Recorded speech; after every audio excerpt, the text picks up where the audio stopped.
મહત્વના સમાચાર। 1 મહિનામાં રિપોર્ટ રાજ્ય સરકારને સોંપાશે। મુખ્યમંત્રીની અધ્યક્ષતામાં મહત્વની બેઠક મળી, જેમાં યુસીસી કમિટી અધ્યક્ષ રંजना દેસાઈએ નિવેદન આપ્યું। તેમણે કહ્યું કે વધુ સમયની જરૂર પડે તેવું લાગતું નથી। દરેક બેઠકનો અમે રેકોર્ડ રાખ્યો છે। દરેક જિલ્લામાં જઈને અમે બેઠકો કરી છે। 1,15,000 જેટલી રજૂઆત યુસીસીએ સાંભળી તેવું મંત્રી ઋષિકેશ પટેલે કહ્યું। મુખ્યમંત્રી સાથે આજે યુસીસીની બેઠક થઈને ચોમાસુ સત્ર દરમિયાન રાજ્ય સરકાર બિલ લાવી શકે છે। आज हम चीफ मिनिस्टर साहब से मिले। औपचारिक मीटिंग थी, उनके थोड़े व्यूज़ लिए, हम लोगों ने थोड़ा डिस्कशन किया, बस इतना ही और ज़्यादा कुछ नहीं। अभी फिक्स नहीं है डेट हमारी, बट होगा ये महीने में होना चाहिए। रिकॉर्ड रखा है हर मीटिंग का, काफ़ी मीटिंग ली है ऑल ओवर द स्टेट, सब जगह जाके, और पूरा रिकॉर्ड रखा है। रिप्रेजेंटेशंस आई, उनका रिकॉर्ड है। जो हमारी पर्सनल मीटिंग्स आई, पॉलिटिकल लीडर्स, रिलीजियस लीडर्स, वो सब हमने रिकॉर्ड कर दिया, रखा है हमारे पास। आदरणीय रंजनाबेन देसाईनी अध्यक्षताમાં યુસીસી માટેની જે કમિટી હતી, આજે ઔપચારિક સીએમ સાહેબ સાથે બેઠક હતી, હર્ષભાઈ પણ ઉપસ્થિત હતા અને સાથે અધિકારીઓ અને પૂરી કમિટી। ઔપચારિક બેઠક હતી અને ઔપચારિક બેઠકની અંદર એની ચર્ચા થઈ અને ચર્ચા થયાના અંતે લગભગ એકાદ માસની અંદર અથવા તો એનાથી કદાચ થોડો ઘણો વધારે પ્લસ માઇનસ સમય થાય, પરંતુ એ સંપૂર્ણ રિપોર્ટ એ સીએમ સાહેબને સોંપશે।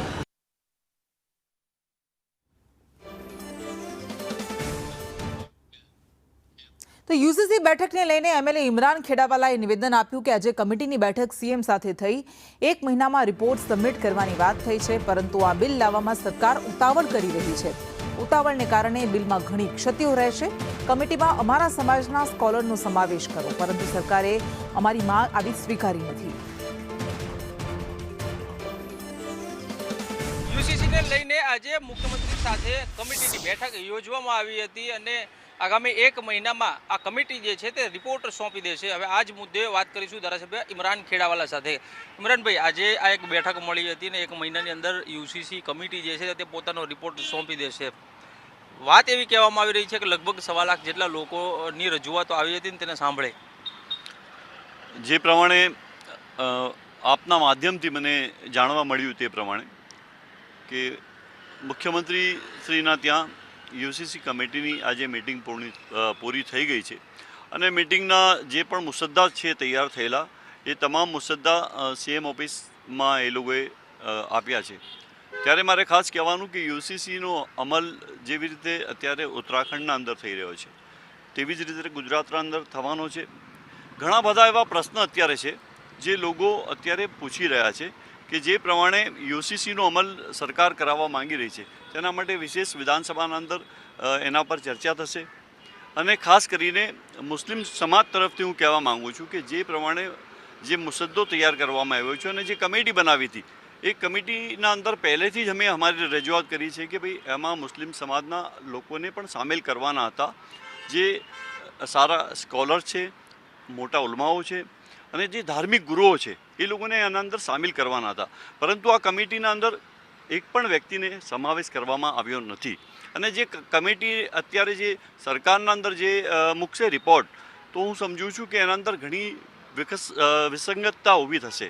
કેમ કે એક તરફ જ્યારે તમે અમલ કરાવવા માંગો છો, યુસીસીનો અમલ કરાવવા માંગો છો, તો અમે એ કહીએ છીએ કે તમે લોકોને વિશ્વાસમાં લેવો જોઈએ, લોકોને ભરોસો અપાવવો જોઈએ।